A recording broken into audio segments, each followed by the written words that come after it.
report to the seminar room for orientation. Welcome to Corporation Incorporated, everybody. My name is Eli, and today I'm responsible for training you so that you can become the best Galaxy trucker. This game was kindly provided and published by CGE and was designed by Vladia Chvátil with art by Tomáš Kusarovsky and Radim Peck. In Galaxy Trucker, you are an employee of Corporation Incorporated, and your goal is simple. You need to earn at least a single cosmic credit. That's right! If at the end of the game you have at least one space buck, you're a winner. To earn your cosmic credits, you will have to put together your own ship and survive whatever the galaxy has to throw at you. This can be smugglers, pirates, meteor swarms, or a whole mix of other hazards. Before we discuss gameplay, let's first talk about how to set up the game. For your first run, use the side of the board marked with an L, which means for a learning game. If it's not your first flight, decide which level everyone would like to play at. Level 1, 2, or 3. The ships you can build get bigger with each level, but that's because the challenges you'll face will be much harder. Place out the board that corresponds to the agreed upon flight level and set the timer on the beginning timer space.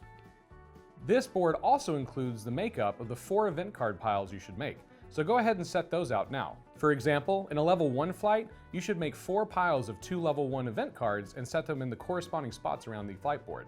Each player should then take a ship board and fold it so they can use the appropriate side, and then choose a color and take the rockets and starting cabin that match. Your starting cabin will always go in the center of your ship board. Place 1 rocket on your ship board and then 1 in the parking space on the flight board. Then, create piles of the various stuff you'll be gathering in this game. We have crew, aliens, batteries, resource cubes, and credits.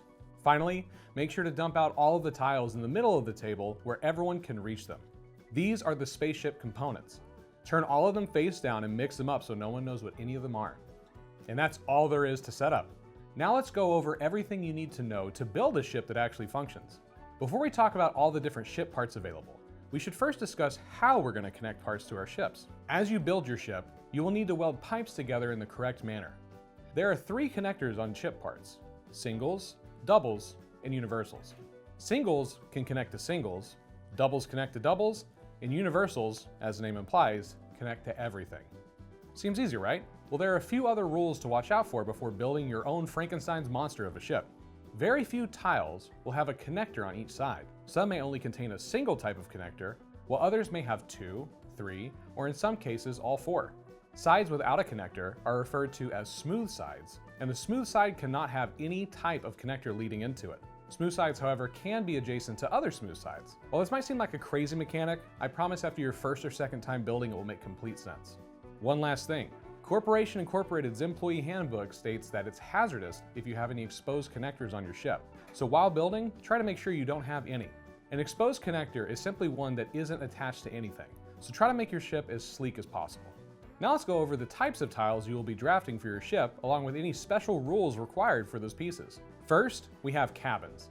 These each allow you to house 2 human crew, which are important because without crew, you don't have a functional ship. While you always begin with your starting cabin, it's a good idea to have extras because if you ever run out of crew, you are out of the game. And trust me, you will lose crew members. Next, we have engines. Engines allow you to move faster throughout the game. There are a few special rules when it comes to engines. First, and coming as no surprise, the engine must be pointing towards the back of the ship. On top of that, no component can sit on the square behind an engine. Engines make you go faster, so try to get as many as possible. On to cannons. These allow you to defend your ship from the perils of the cosmos. You can blow up meteors and fight against any pesky pirates you might encounter. Cannons, like engines, have a special rule. No component can sit in front of the cannon's barrel. You can point cannons in any direction, but they're most effective facing forward. Each cannon pointing forward gives you 1 full point of firepower, while cannons pointing sideways only give you half. And just like engines, more guns are a good thing, so try to grab as many as you can. Next, we have batteries. These come with either 2 or 3 energy cells, which tells you how many charges you'll get to power your components. Along with regular cannons and engines, there are also more powerful double cannons and double engines. And on top of that, there are even shield generators. Throughout your journey, you can spend your battery charges to activate these parts. Double engines and cannons do exactly what they sound like. Instead of being worth 1 to their respective values, they're worth 2 instead. Shield generators, however, are a bit different. These protect your ship against small cannon fire as well as small meteors. A single shield will protect two sides of a ship depending on the way it's oriented, and a skilled trucker can even fully protect their ship if they're able to get two shields positioned just the right way. Just know that each component you're activating takes a charge of its own, so if you bring lots of shields and double cannons or engines, you'll need to grab plenty of batteries. Next, we have cargo holds. These allow you to carry cargo that you pick up along your journey. Cargo holds come with either 2 or 3 containers, and space can be limited, so stocking up on additional holds can be helpful for making a large profit. You also might notice that some cargo holds are red and only have 1 or 2 spots. These are referred to as special cargo holds, which are heavily reinforced and can store the special hazardous red goods. These materials are worth the most cosmic credits of any cargo, but they can only be placed in special holds. That said, special cargo can hold any type of cargo. On to structural modules. These have loads of connectors, many of which are universal and will make your building process easier. They're also helpful for keeping your ship together, but we'll get more to that in a bit. And finally, there are alien life support systems, which must be adjacent to a cabin to have any effect. If you have any alien life support systems connected to a cabin, you can replace the 2 human crew you would get with an alien of the corresponding life support system, but keep in mind you're limited to 1 of each. Purple aliens are a warlike species and will give you +2 to your cannon strength as long as your starting value is above 0. Brown aliens do the same, but for engines. Congratulations, you know how to build your very own ship. It's time to go over the additional rules for the building phase. At this point, you should have the board out with the timer and 4 piles of event cards, also known as your flight forecast. Building is simultaneous and will begin when the timer is first flipped. Once the timer has run out, anyone may then decide to flip the timer to the next space, and you can keep building even after the first timer has run out. The number of spaces available to flip the timer is based on your flight level. For example, the level 1 only has the initial space and the final flip. Once the timer has reached the second to last spot, it will remain there until one player is done with their build. Any player who has finished their ship may flip the timer to its final location, thus putting the remaining players on a time limit. If you flip the timer, you're unable to make any additional modifications to your ship or look at any more of the forecast cards. You can finish building your ship at any time, and once you do, you'll need to place your rocket on the frontmost starting location that's not yet been taken. While building your ship, you must fully bring a tile to your board before flipping it over. You must then choose to either weld it to your ship by placing it on your board. Welding is considered permanent once you touch another tile or look at a forecast card. You'll be unable to remove that component, so be careful about placements, but don't take too long to figure it out as others might find the few gems left in the pile of trash. Instead of welding, you can also place a component in your reserve. You have 2 spots dedicated to reserving components, ones you might find early but aren't quite ready to add it to your ship yet. You cannot return a reserve component to the table, and any components left in reserve once the timer has run out will count against you in in-game scoring. If you don't like the component, you can always return it to the pile face up and grab another one. Hopefully this time something a little bit more useful. Once you've added at least 1 component to your ship, you can look at any of the 3 piles at the bottom of the board. Taking a peek at the forecast will help give you information on what events will come out during your travels, so you can best equip your ship for the upcoming adventure. The 4th pile at the top of the board cannot be looked at and will remain hidden. Once shipbuilding is done, the leader will shuffle all 4 piles together with the top card matching the level of the flight. Don't spend too long trying to remember everything though. Time is ticking and the best components are taken quickly. Oh, and it might have slipped my mind, but I forgot to mention, you're doing all of this with just 1 hand. All right, you built your first ship and you are ready to fulfill your contract. It's time for final inspection. Corporation Incorporated can't just have any ship flying around. Think of all the insurance costs, and the fines, and the damage to their professional reputation, and the lawsuits. Anyway, players will take turns looking at every other player's board for any mistakes. Connectors that are not correct, connectors going into smooth sides, engines or cannons that aren't placed correctly, and so on. If you spot a mistake, point it out, and the player must remove that tile along with any other tiles which are no longer attached. Looking here, unfortunately, I have a single connector going to a double connector, which is an illegal placement. And that means this piece has got to go. As you can see, I have no more connectors holding all of this side of my ship on, which means this whole section has to go. This also applies to any connections that break during your flight, so it's important to have multiple attachment points.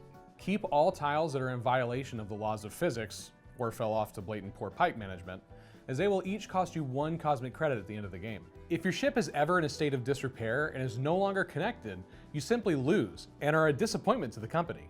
Once you've passed inspection, it's time to go on an adventure. The lead player will draw one card from the adventure deck at a time, and everyone will resolve it as they go. Here, we've got the meteor swarm, and there are a couple different types of meteors you can encounter. The meteor swarm shows not only the direction they're going to be coming from, but also the size of the meteor. Whenever you encounter this meteor event, you're going to roll these 2 dice. Let's go ahead and do this for an example. So 10. That means this large meteor is going to be coming down this 10 column, and it misses us completely. We got lucky. We also have pirates. Like meteors, they have small and large projectiles they'll be shooting at you. Some cards have costs whenever you want to claim the rewards. The pirates here have a required cannon strength you need to exceed to be able to beat them. If you don't have this, you're considered defeated, and then you're going to roll for each of these shots. And if you get hit, sorry, bad luck. If I did have 6 or more, I'd be able to shoot them out of the sky and lose a flight day to claim 4 credits.